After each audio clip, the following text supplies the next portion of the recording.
Welcome to the Words That Change Lives podcast, helping leaders, coaches, and small business owners to 10 times the impact of their message. Join us as we delve into the art of powerful language, enabling you to speak with unwavering honesty, communicate authentically, and create a lasting impression with every word. In this episode, we are going head to head. And the topic for the head to head conversation is public speaking versus stand-up comedy. And I am going to be speaking to an awesome lady today. Her name is Louise Stevenson. She started her career in stand-up comedy in 1999, working alongside people like Jimmy Carr, Alan Carr, Rich Hall, and Stephen K. Amos, among many others. So she's entertained international audiences with her Glaswegian wit. She's a really engaging speaker with a terrific storytelling style and has earned a reputation for entertaining, informing, and inspiring large and small audiences. And she founded her business, Speakeasy Coaching, for people who want to be powerful, authentic speakers. And she uses techniques from the world of comedy to help others create engaging content and deliver it with confidence and style.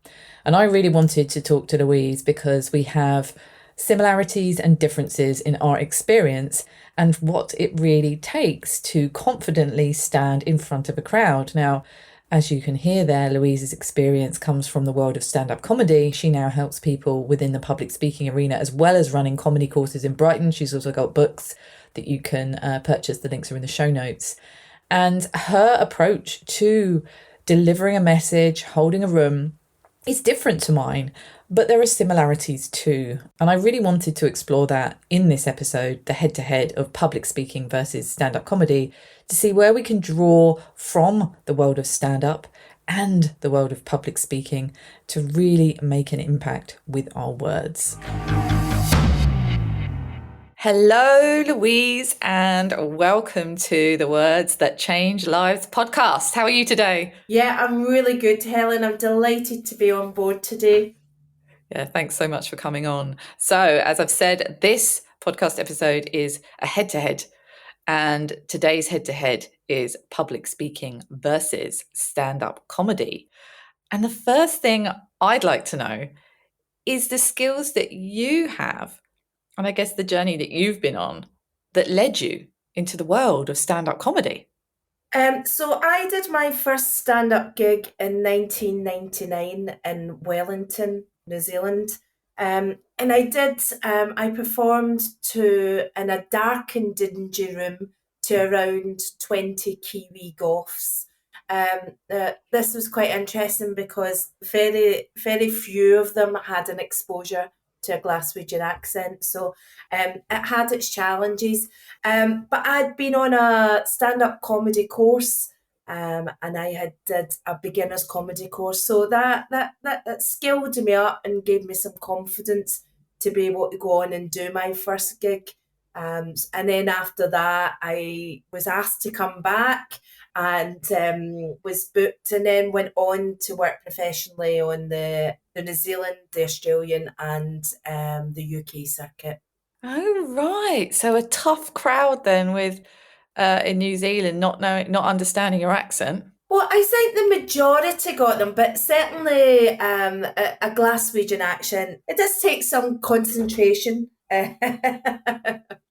It does. And I guess, that's part of this whole thing, isn't it? So you took a course. Yeah. And what happened after that? So I just started picking up more gigs. I enjoyed the experience, and I kept writing material. I kept on making the material sharper, testing it out at open mic nights in Wellington. So I worked in that New Zealand circuit for maybe 7 months, 8 months before working in Melbourne and working further around in Australia.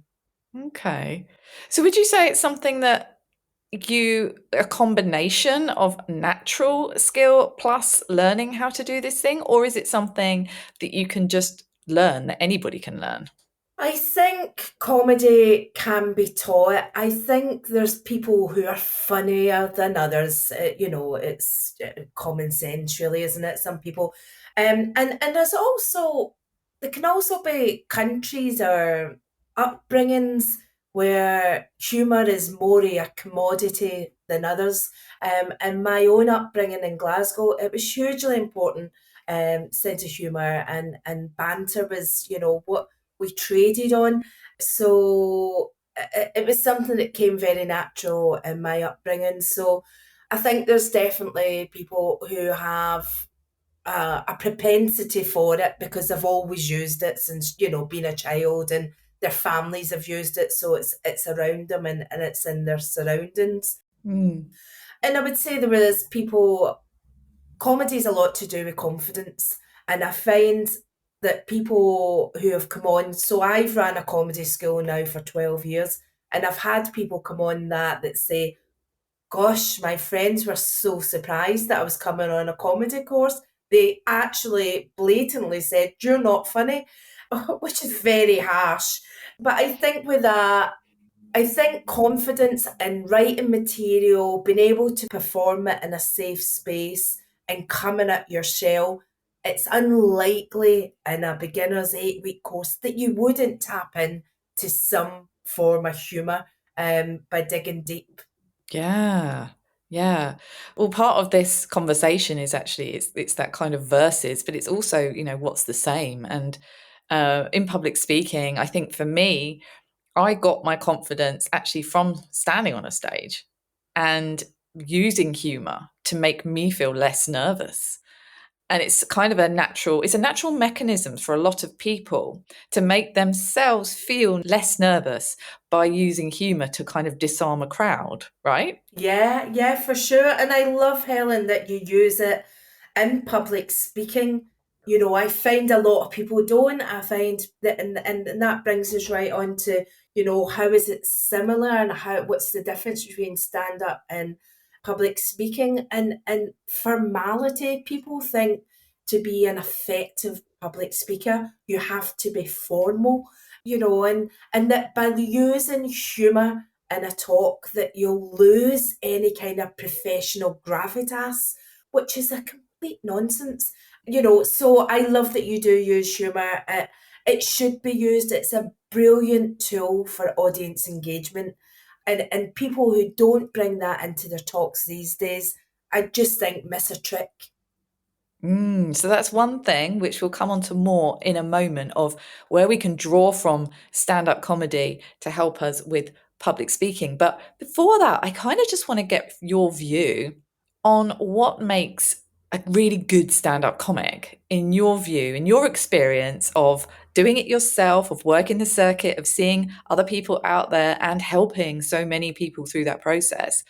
In your view, what makes a really good stand-up comic? I think people underestimate the hard graft that goes into being a Mm. comedian, and often I'll get people sometimes come on the course who'll say, should I quit my job just now? Which makes me just try and dig deep and respond positively. Most comedians take 7 to 10 years on working hard on the circuit, touring round countries, staying in cheap hotels, writing material, editing it, and working for little to no money before they make it and stand up. There's very few exceptions to the rule. So it is a process. So I think the main thing success and stand up is hard graft. Know that it's going to Mm. be hard graft, and know that there's prima donnas don't go far in stand up comedy. Mm. You really have to dig deep, and you have to do your time. And the other thing is I know comedians personally, who have TV shows, and I know comedians who work in the circuit who one will have better material than the other, but the other will possess more confidence and more stage Mm. presence. And Mm. ultimately, they will do better because of that confidence and because of that stage presence. Mm. So those things are just essential, but confidence comes from performing, from experience, from doing it time after time.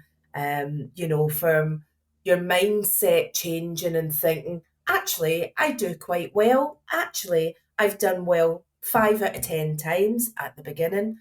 Oh, I'll do well now 6 out of 10 times.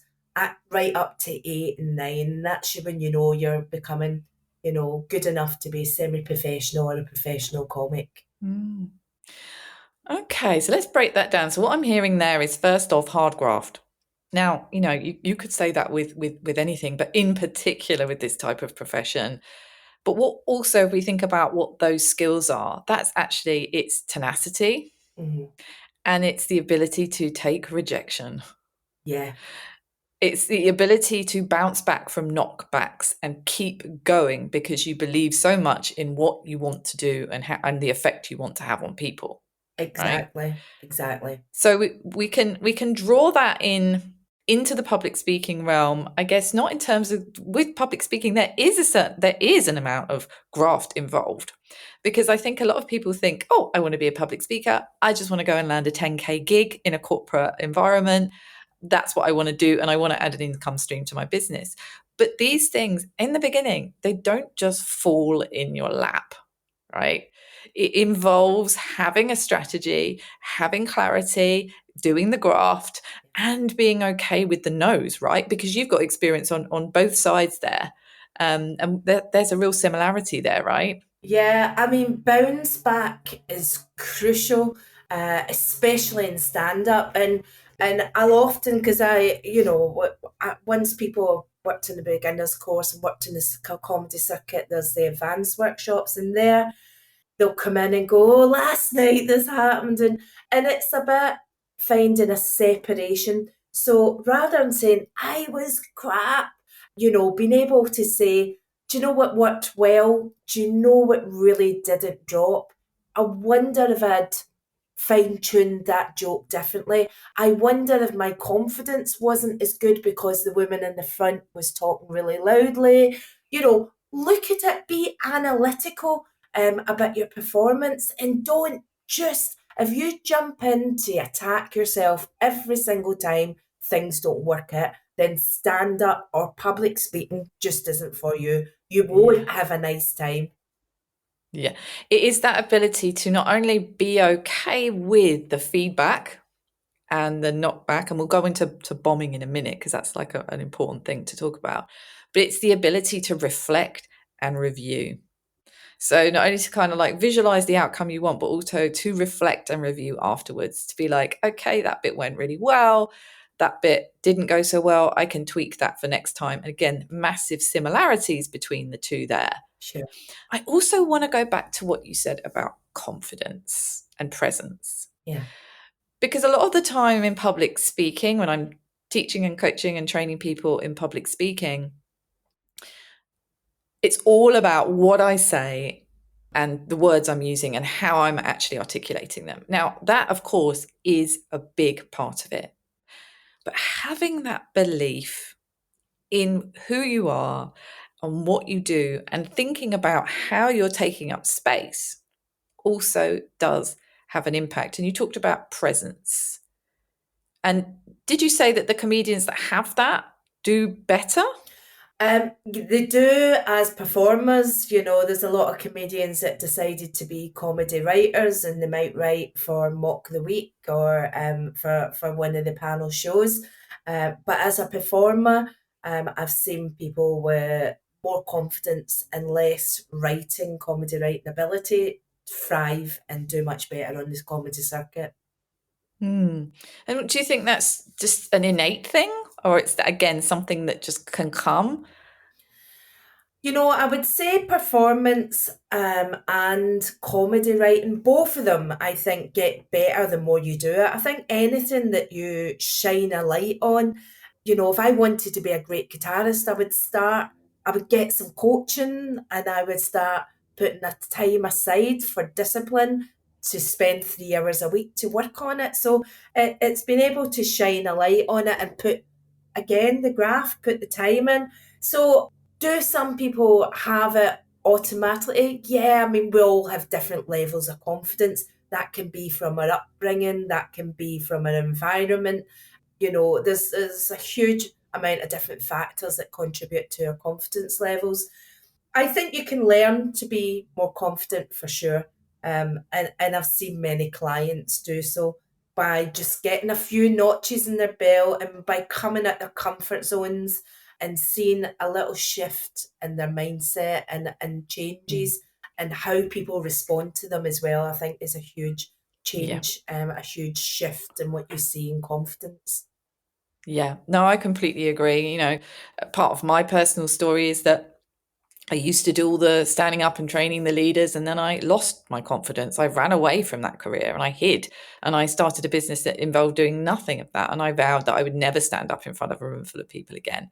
And the first time I did was the TEDx talk to 1,500 people at the Dome. Now, there's a lot that sort of went in, but I was feeling incredibly unconfident before that. But after that, there was no stopping me because I realized I could do it. And what I also realized is that most people are rooting for you. Yeah. Now, a stand-up comedy audience might be a bit different because you've got the hecklers and you've got the people that are, shouting into the audience, which is more challenging. But with a public speaking audience, most people, they're rooting for you. They want you to do well. Yeah, but you'd be surprised. A lot of the same audience are the same, and a stand-up gig, most people in the audience are rooting for the comedians to do well. There's a few comedy clubs. There's one a notorious one in London that encourages audience to be very vocal and I'd say quite hostile towards a comedian. I don't endorse that.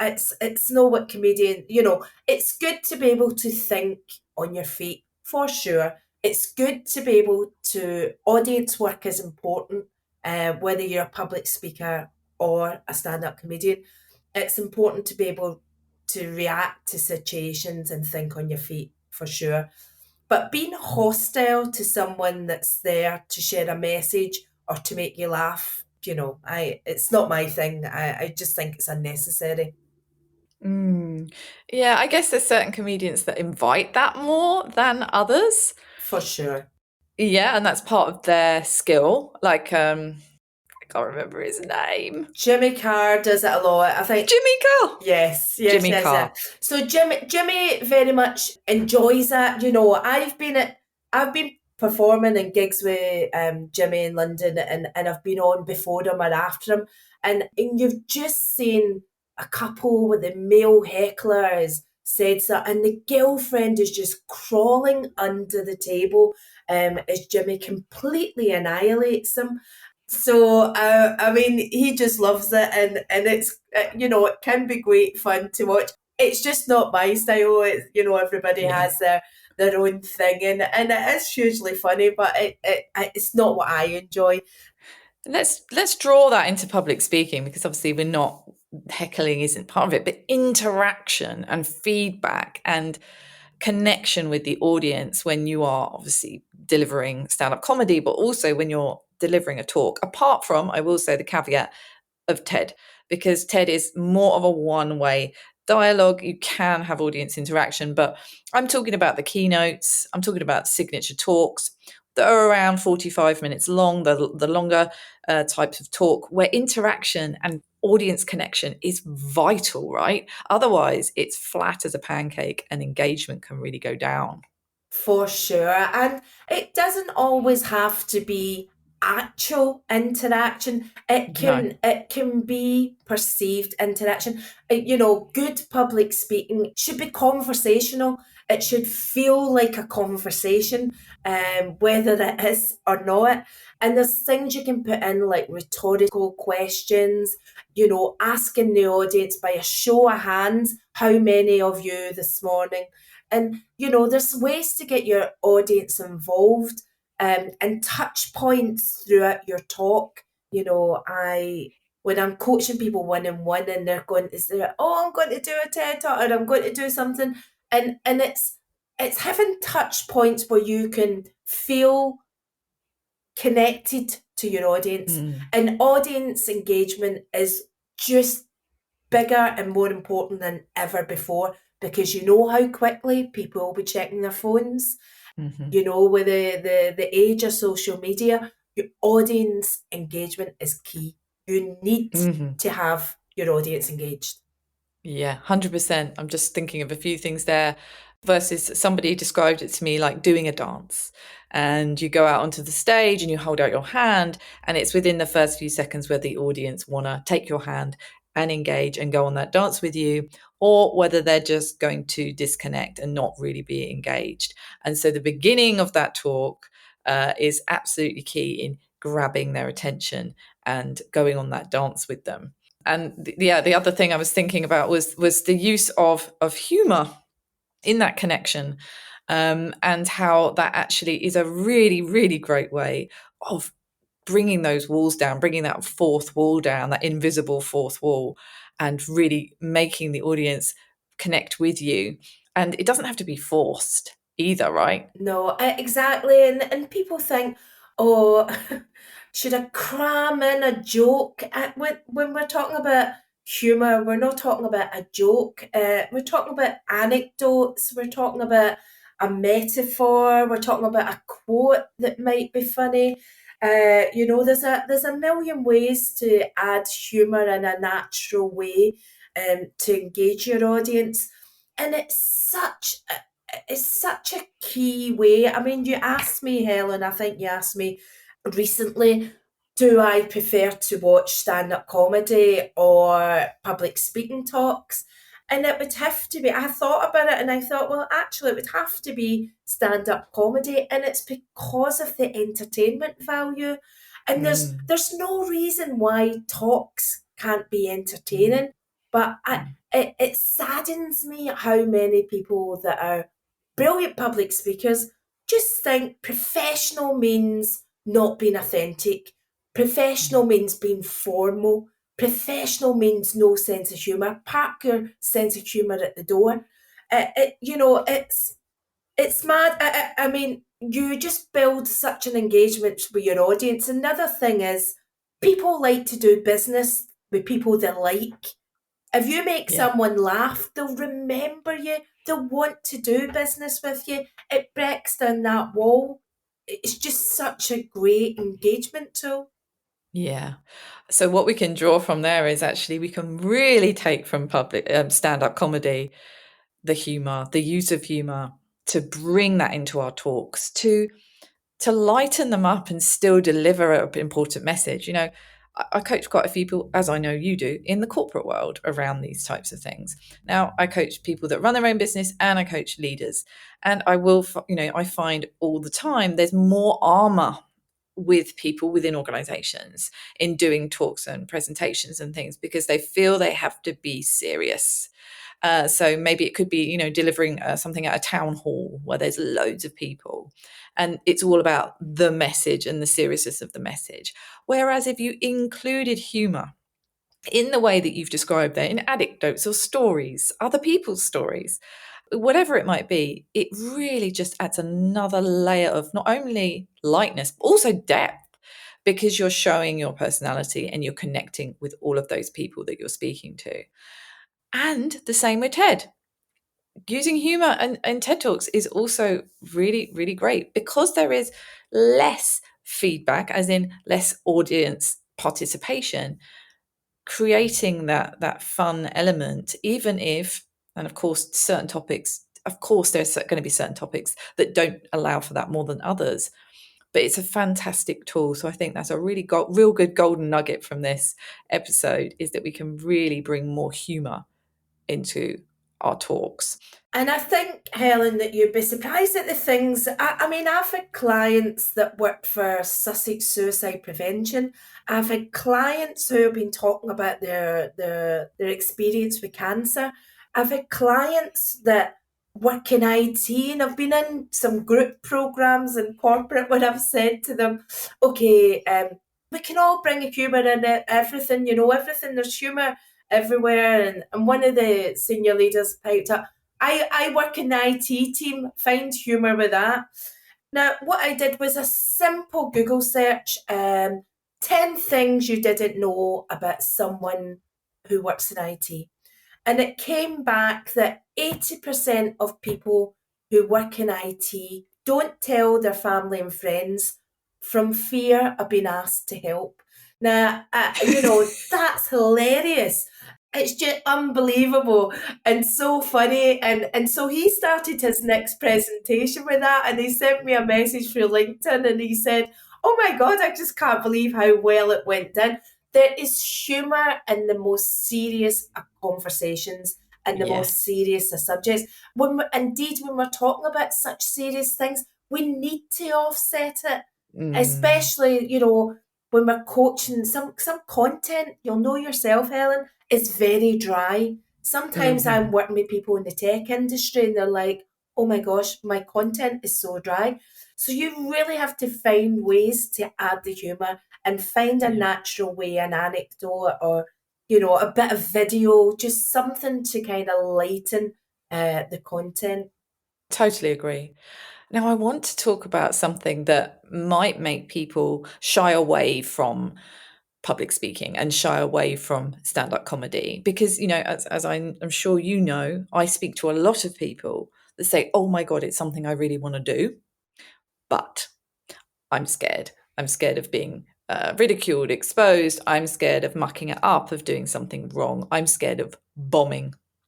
And I think on both sides of the coin here, there is a risk, right? There is a risk that something can go wrong, that you can bomb, but it's going to be slightly different. So what I'd love to do is explore bombing in stand up first of all, because I'm sure you've got, obviously there's lots of experience from the people that you've helped, and that it's something that is inevitable. So how do we navigate that?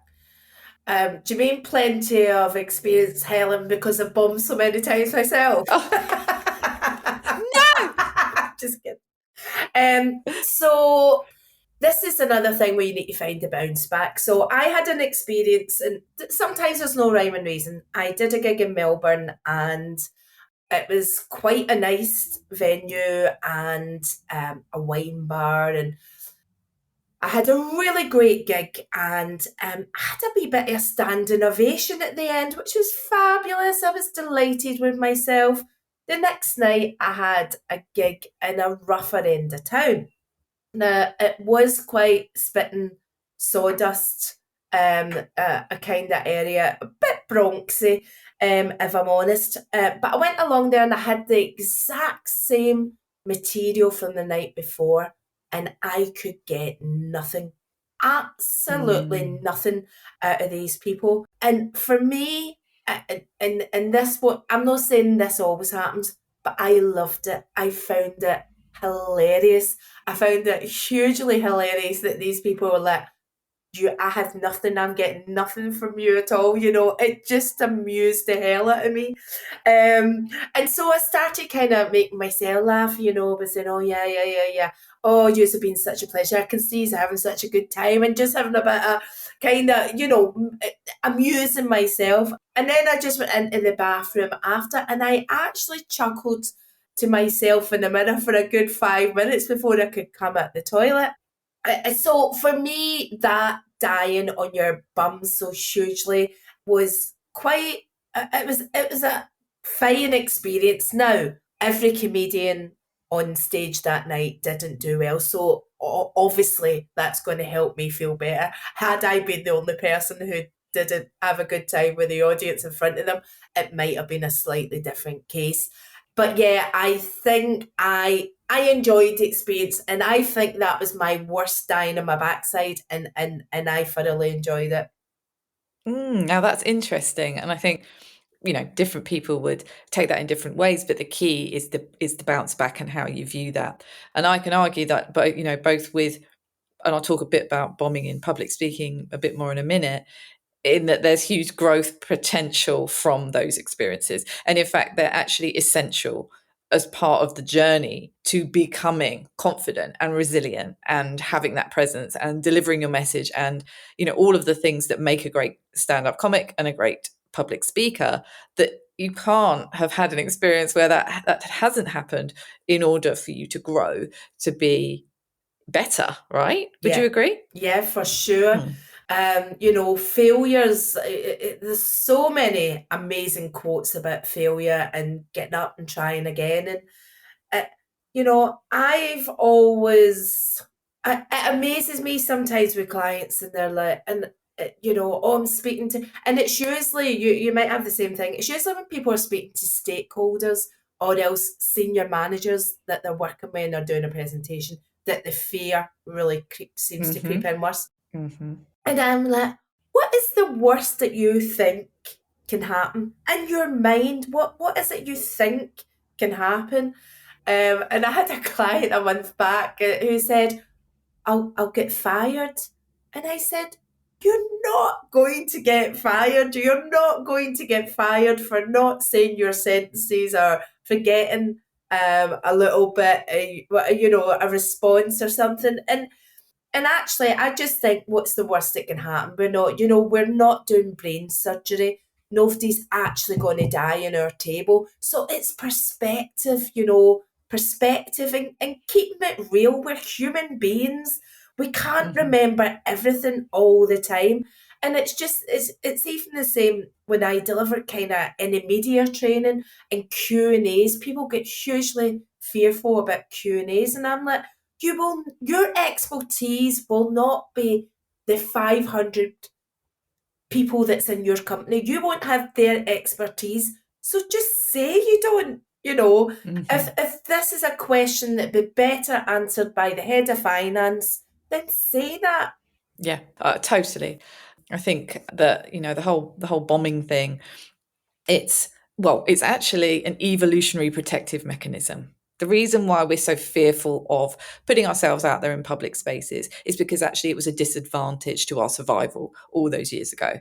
So that's why we don't like doing it. And that's why we're fearful of doing it in front of even groups of people. So within the tribes, if you put your head above the parapet and you spoke out, that could actually mean you could get turfed out, or it could go against your likelihood of survival. So that's why we have it, but it's not relevant in these places today. And so it's about understanding that fear of whatever that consequence is not as great as you are making it out to be, even if you make a mistake. I've bombed so many times in my career. I remember, my first job doing this type of thing was standing up, training call center agents, and they were just awful. They were an awful crowd because they didn't want to be there. They didn't want that job and they didn't want to be there. I remember the first training session I delivered. I was really, really young, and I just remember a girl sitting in the front row, and she said something like, "I'll just shut up and look pretty," or something like that. And I was like, and then I completely mucked up what I was going to say, and I bombed, and I sort of fed into her belief that I wasn't very good.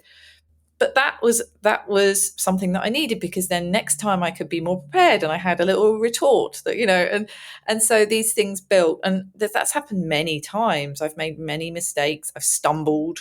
I've said something that didn't land very well. I haven't got a response from the audience that I would want to get, but okay, well, let's just carry on. Let's see what we can do differently next time. Let's tweak, let's change things. And also, let's just be kind to ourselves, because we're not robots, and actually it's better that we aren't.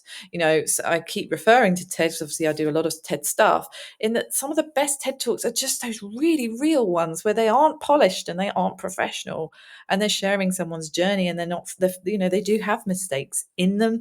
They're not perfect. My TEDx talk, I made a mistake right at the beginning, but I kind of joked about it and I moved on. It's okay. It's all right. People aren't going to remember that. What they will remember is the impact you've had on them as a whole, of something that you said, or a story that you told, or a way that you made them feel. They won't be remembering you stumbling on a slide, or not getting the reaction that you wanted, right? That's exactly that. I couldn't agree more. People remember the way you make them feel. That is it. And in that circumstances, Helen, when I'm coaching people and they say, "Oh, my boss came in an hour ago and just gave me a whole lot of content, and I'm delivering to 100 people," and so dealing with that lady who was in the audience saying, "Just stand there and look pretty," there's always going to be these negative people that just can't keep it to themselves, just feel the need to share. And I think that as we get older, maybe, and evolve and get more experience, I would just call that person it, and I wouldn't think twice about it, about how I would handle that situation, because I'm good at what I do, and I demand some respect with it. Yeah. And that's the essence of being a good stand-up or a good public speaker, is being able to hold your own space. True. Yeah, I mean, I think back now and I think, because I was like 21 when I think 20 years old, something like that. I'd been a coach for a few years at Virgin before that. It was my first job in Brighton in a call centre. It was my first time standing up. I would respond very, very differently to that now. A headlock. But but holding your own, standing strong in your expertise and your knowledge and why you're standing on whatever stage you're standing on, be it the virtual stage or the real life stage or in a comedy club or wherever it might be, holding your own, rooting yourself and knowing that you're there for a reason and what you've got to say is important, Yeah, right? yeah. Yeah. But belief in your ability and content is so Mm-hmm. important. Mm-hmm. That's why, a lot of people say, oh, I don't know what to talk about. Well, always start with what you are most passionate about and where you have that knowledge underlying that you can kind of draw on it in a Q&A, on a panel, in a 15-minute talk, in a 45-minute talk. It's where your expertise lies, it's where your knowledge lies and where your passion lies, because that's what's going to translate when you actually share it, right? For sure. Yeah.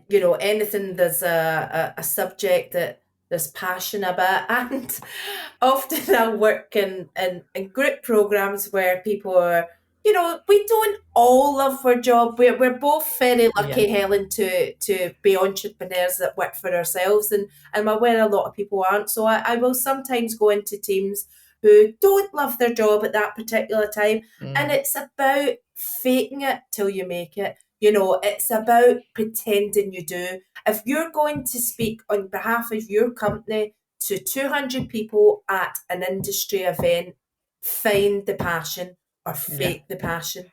Yeah. Now, a lot of people don't like that whole fake it till you make it concept. That comes from the Amy Cuddy physiology thing where, if you don't feel confident, act like you're confident and you will be confident. Same applies here. I actually agree with you, when we're talking about corporate talk where there's maybe dry, data driven, quite complex things that need to be communicated. It's where can you find the passion in that? Where can you bring the humor into that? Where can you find the fun element or the angle that's going to elevate that? So you don't have to be talking about data. You can be using stories instead. So you don't have to be presenting data. You can be showing visual versions of what you're talking about to make that more fun for you to deliver as well as people to receive it, right? Exactly. Case studies, people, Mm-hmm. humans connect with humans. People want to work with other people, being able to bring it, and I'm not saying in some 40-minute presentations about finance, you're going to be able to make that really fun, punchy. That's not what I'm talking about. But there is ways to make it engaging for the audience that are there. Finding anything I go to, I ask myself, what's my objectives? What three things would I like this audience to do? Now, that could be I want to inspire them, it could be I want to entertain them, or it could be more physical things. I would really like them to look on the website, whatever it is. But I also will ask myself, what three things are the people in the audience here, what would they love to get out of today? Now, that might be the company's delivering a new change and how it does something. They want the knowledge, they want to know how to do it, they want to know who to go to for the questions that they don't have answers to. So anticipate what your audience want. What do they really want to get out of the talk that you're delivering? And Mm-hmm. go in there with those answers. Make sure that there's time for a reasonable amount of Q&A, Mm-hmm. and manage that and be confident managing it and be honest. If you don't know the answer, say, thanks, Chris, for your question. I really appreciate that. And it's something I want a wee bit more info on myself. So I'm going to get back to you next week once I've dug a Mm-hmm. bit deeper. Yeah, 100%. Yeah. So, yeah, reflecting back on that, I call them the golden nuggets, right? Yeah. So we begin with the end in mind if it's a presentation, it's a keynote, it's a TED, whatever it might be. It's a stand up a comedy sketch. I guess it's the same thing. It's beginning with the end in mind. It's like, how do I want this to land? I guess particularly in public speaking or presentations, it's what do I want my audience to walk away knowing, feeling, and doing differently as a result of what I got to say. Then we work backwards and we think about what those golden nuggets are, and we work that into what we're saying. Now, there is something called format by Bernice McCarthy, which is a way of addressing an audience or answering the audience's questions in an order where when you come to the Q&A at the end, you might actually get less Q&A because you've answered those questions. And that is starts with why, like Simon Sinek, which is we always start with why. Why am I here? Why are you here? What is it that I'm talking about? How am I going to do it, or are you going to do it? And then what ifs are all of those questions you might be thinking of that I'm going to answer before I go to the questions. And so that's just a very, very simple structure. And one of my courses I teach I call it a turbo talk, because it's a really quick and punchy way of delivering a message that covers off all the questions and the things that people are going to be asking in the audience. Yeah, that's great. I think that is just a really simple way to do it. And it's like often elevator pitches. I'll work with groups that sometimes go, well, we don't really pitch for anything, but the value of an elevator pitch, being able to say succinctly in as few words as possible, why? This is why I do it. This is why I do it. This is my connection to this business. This is the connection to my role. This is what I can do for you. That just even Helen, when we think about when people go networking, and we know that those events can be challenging and very dry. And often people can talk at me and I'll walk away and I won't have a clue in how I can work with these people and how I can recommend them to anybody else. So the value of being succinct with what you do, and I do this, I could help with that. If you're looking for help with that, or you can recommend, what do you do? Tell me. It's short, sharp, to the point. Yeah, 100%. 100%. I have loved this exploration of public speaking versus stand up. And I think we could kind of draw the conclusion there are a lot of similarities on both sides of the coin there. I'd like to finish, first of all, by asking if anybody wants to find out more about you, where can they look? So I'm on LinkedIn, Louise Stevenson. That's Stevenson with a V, which I'm sure you'll have, Helen. And speakeasycoach.co.uk is our website. So speakeasycoach.co.uk. So you can have a wee look on there or connect with me on LinkedIn. Awesome. And I ask all my guests in this podcast the same question to finish off, which is, what words have changed your life? Well, there's a particular quote, Helen, that I love, and it is comfort is the enemy of progress. And I think it's a brilliant quote. And actually, when I ask in group coaching, who can you imagine where that came from? Who did it? And everybody racks their brains. And it's actually from The Greatest Showman, the movie. Aha. Yeah, it's a quote in the movie, but the minute I heard it, I had to go and get a pen and paper and write it down. I just think it really resonated with me. What does it mean to you? Well, I think if you never come out of your comfort zone, you'll never achieve what you can. Just limiting yourself, and putting a cap on what you can do is just. It saddens me. It saddens me when I hear people that say the struggle to get a career promotion, the struggle to speak in front of, that they have debilitating.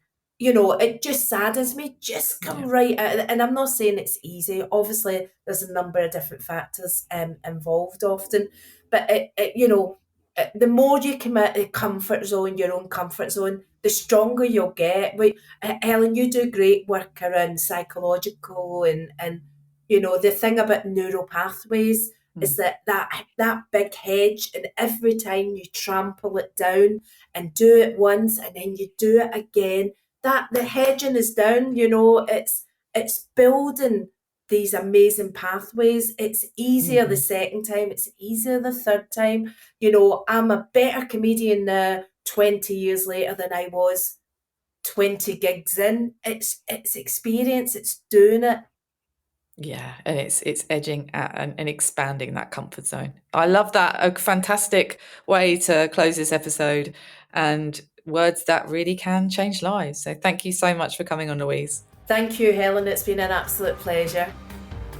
Thanks for listening to Words That Change Lives. Please rate, review and follow on Apple Podcasts or wherever you listen to your podcasts. It really means the world and helps me to reach more people so that we can all harness the power of our words and change lives for the better.